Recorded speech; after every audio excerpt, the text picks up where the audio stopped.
Hey everybody, this is Kohdok here, and it's time to continue our month of monsters. This time we're going to be going over Monster High. For those of you who have forgotten, Monster High is a series about a bunch of girls who are the offspring of many famous monsters from the movies who all go to the same high school together.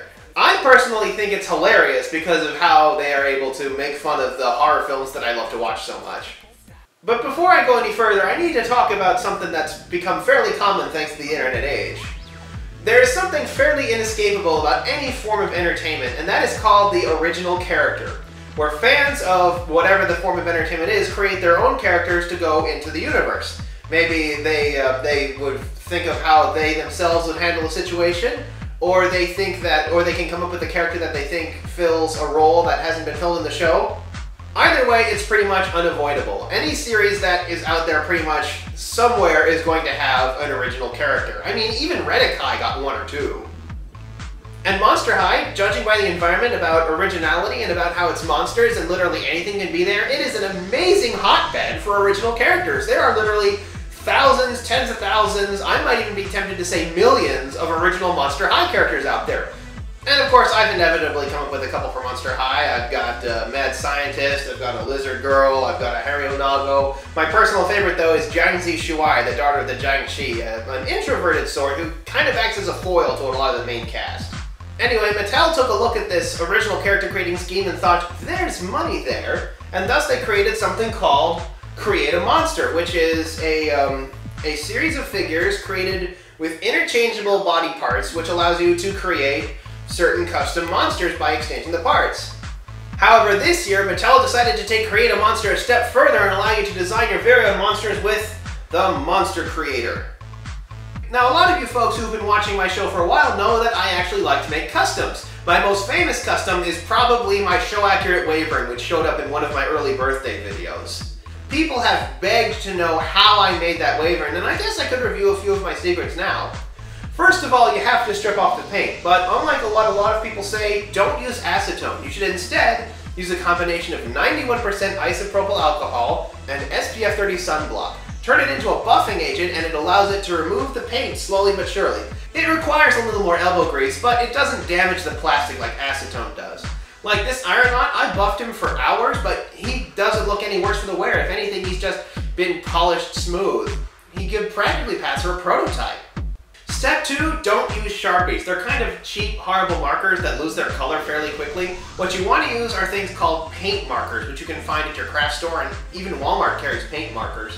Anyway, I've discovered that customizing dolls is an entirely different beast. I mean, recoloring them, yes. Rehairing them, fine. Eyes, no freaking way. Which is why this thing is actually a pretty good boon to the mad scientists who wish to create their own monsters, because what this thing is it's a giant decal applicator. The Monster Creator and the add-on packs include these sets of decals which allow you to apply designs onto the various parts of the Monster High Create a Monster features that come with it.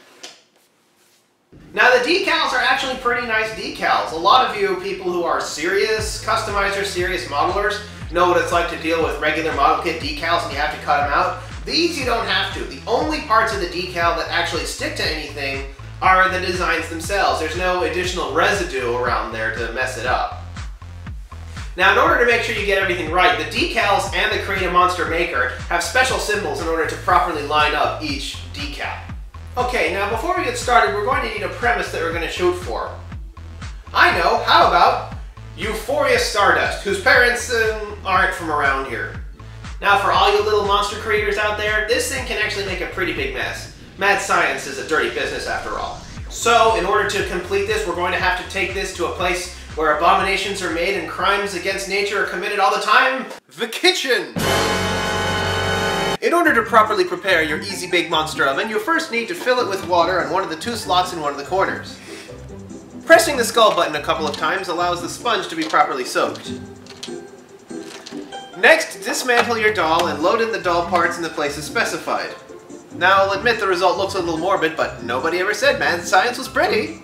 Before doing so, it's a good idea to wash the parts with soap and water. This is a good general rule for any kind of customization, as most toys come with a special release chemical to keep it from sticking to the molds. It's harmless, but seeing as it's designed to prevent things from sticking to it, you should be able to get where I'm going. Beyblades, Bakugan, anything like that you're trying to customize should be cleaned with soap and water first. Remove the plastic covering from the top of the decal and place it next to the sponge. Make sure that the sponge is aligned properly. Bring it over and press down. Hold down until the timer goes off, and your parts are ready to go. Use the enclosed sponge in order to properly press down the decals to make sure they stay on the body. Be sure to let the decals dry thoroughly before you play with it. The decals are fairly sturdy and it takes a bit of effort in order to get them off, which is why the Q-tip with the sponge also has an abrasive portion. Now the press can be helpful for the limbs, but the faces are awfully tricky as it's very easy to get it just slightly misaligned in order to make the monster look kind of off. Fortunately, the add-on packs include an additional head of a different color, which is great for using for practice. And here she is, our finished UFOria Stardust. Aren't you gonna say it? Say what? You know, it's a monster you've put together and it's finished, that thing you say. Do I have to? I mean, everyone who's ever going to review this is going to say that. But you gotta say it. Fine. It's alive! Anyway, the results aren't too shabby, even if the lips look a little weird since they're not molded on like they are with all of the other Monster High dolls. For those of you out there who are serious customizers, I'd suggest picking up some of the packs that contain the decals. If we're lucky, Mattel will put out packs that contain only the decals, which should make it a whole lot easier for the customizers out there to apply their own eyes and mouths and stuff. But for the younger mad scientists out there, this thing can actually be pretty handy. Anyway, I think this is a step in the right direction. Probably the most extreme kind of customization we could get is something like Lego setup for Hero Factory, where you can actually pick all the parts and put them together yourself and actually order yourself a custom figure. That being done with Monster High might be kind of expensive, but I think it would work fairly well.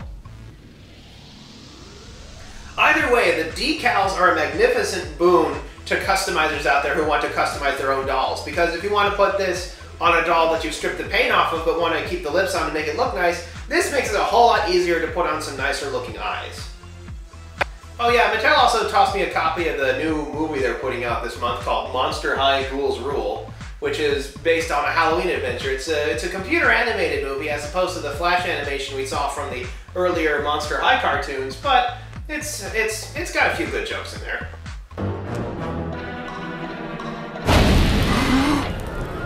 China shop.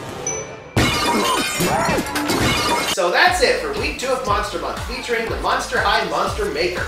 I'll probably put Euphoria's bio on my blog post at some point, and next week I'll be back with a whole new creepy crawly themed toy for Monster Month as we continue. Until next time, this is Kohdok signing off.